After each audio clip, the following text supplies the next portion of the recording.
Hello, j'espère que vous allez bien. On se retrouve aujourd'hui pour un nouveau maquillage plutôt artistique. Donc c'est parti, j'ai commencé avec mes soins, donc sérum, contour des yeux et crème.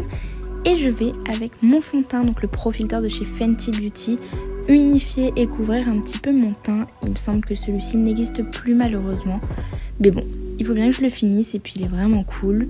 Je passe à l'anti-cerne que je vais dégrader donc à l'éponge. J'ai pris une teinte assez claire parce que je voulais quand même quelque chose d'assez lumineux pour faire ressortir toutes mes couleurs par la suite. Vous verrez ça. Pour sculpter un petit peu notre visage, j'ai utilisé le fameux contour stick de chez Sephora. Il est un poil foncé pour moi, mais franchement, il est trop bien. Je vous avais fait une revue sur TikTok, il me semble, et peut-être sur YouTube aussi. N'hésitez pas à aller voir, il est vraiment cool. Donc je viens le mettre au niveau des joues, du nez, du front, vraiment pour sculpter et réchauffer un petit peu.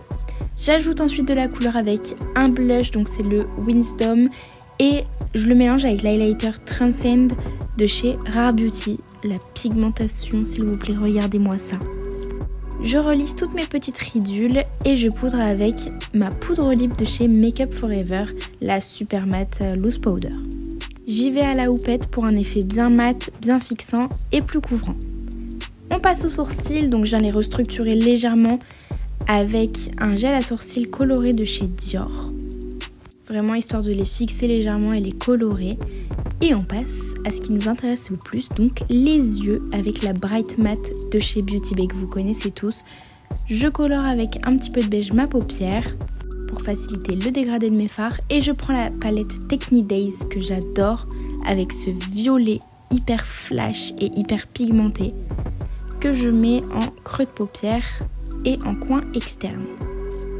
Je dégrade tout ça et je viens intensifier de plus en plus mon coin externe, disons le triangle, une sorte de banane fermée un petit peu. Et ensuite, je rajoute au doigt un fard un petit peu lumineux qui fait un peu top coat pour préparer ma base par la suite. Je réintensifie vraiment au ras de cils et toujours dans ce coin externe, je floute et je repasse au teint avec un bronzer. C'est un ancien d'une collection été de chez Nocibé. Et je viens réchauffer là où j'avais mis mon contour en crème à la base. Pour apporter un petit peu de bonne mine à tout ça, j'ai utilisé la palette de blush de chez Makeup Revolution et je l'ai appliquée donc sur ma pommette en remontant légèrement vers le haut pour essayer de dégrader un petit peu avec mes fards et donner ce côté un peu lifté. J'ai fait mon ras de cils avec un bleu clair. Et ensuite, j'ai intensifié très légèrement avec le violet clair, le tout premier de tout à l'heure. J'ai ajouté un jaune très flashy, mais qui reste pastel. Il me semble que c'est celui de la palette Utopia de chez Beauty Bay toujours, en coin interne pour ajouter un patch de lumière. Et je suis venue coller tout plein de strass autour de mon œil, sur mon make-up, là où je le sentais un petit peu et j'ai essayé de faire quelque chose d'un petit peu symétrique. Donc avec une colle à faux cils en liner, donc avec un bout très fin pour plus de précision. Et puis je suis venue coller mes petites perles. Donc je fais mes points de colle, j'attends légèrement que ça sèche et je place mes petites perles.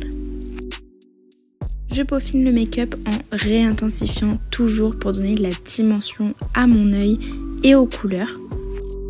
Je viens prendre mon chouchou, le Cake Liner de chez Suva Beauty en noir. Il me semble que la marque ne se fait plus. Je suis vraiment dégoûtée.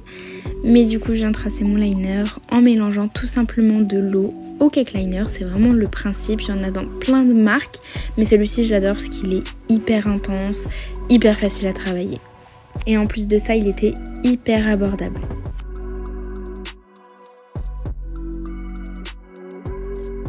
Et là, je trouvais que ça manquait un petit peu de paillettes, de quelque chose d'un petit peu lumineux. Donc je rajoute un petit fard hyper lumineux et voyez la différence, j'adore. J'ajoute mes petits faux cils comme d'habitude. Je trouve que ça change tout un maquillage. Donc j'ai appliqué la colle à faux cils sur ma frange de cils. J'ai bien attendu qu'elle sèche.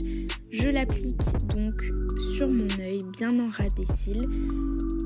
Et je viens le poser délicatement. J'essaye de pincer les extrémités avec mes doigts et ensuite avec un embout ou une pince à épiler beaucoup plus fin pour bien coller les extrémités parce que c'est celle qui nous embête le plus souvent. Là, c'est un crayon que je mets en muqueuse. Donc c'est les rétractables waterproof de chez Nocibé. Ils sont vraiment trop bien. Donc là c'est le bleu marine que je mets en muqueuse inférieure et le noir en muqueuse supérieure pour plus d'intensité. Le mascara, c'est le Noir G de chez Guerlain. Il est assez épais, il apporte beaucoup de volume, donc il a tendance à faire des petits pâtés, mais du coup je voulais quelque chose d'assez chargé, donc il était parfait. J'ai ajouté un petit peu de fantaisie avec un liner pailleté argenté de chez Kiko dans la tête de mes sourcils que j'ai légèrement fondu après. Et enfin, on arrive à la fin, donc avec les lèvres, donc avec un petit contour des lèvres assez nude pour pas trop chargé comparé aux yeux. Et j'ai rempli avec le rouge à lèvres de la même couleur, donc le Nude Look de chez Dior, qui est une teinte hyper connue chez eux. Il me semble que juste après, j'ai rajouté un petit top coat que j'avais mis sur mes yeux, bleu pailleté, exactement, pour rajouter un petit peu de paillettes à cette bouche qui était un petit peu fade. Donc voilà, ça fait un petit raccord avec le make-up des yeux, je trouvais ça sympa. Et en fait, j'ai surtout ajouté le bleu de la palette Alchemist de chez Kat Von D pour un effet hyper métallisé. Et puis j'ai remélangé un petit peu avec le rouge à lèvres pour fondre un peu toutes les matières. Et voilà le résultat final. J'espère que ce make-up vous plaît et que vous avez aimé regarder cette petite vidéo tutoriel. En tout cas, nous on se retrouve bientôt. Bye!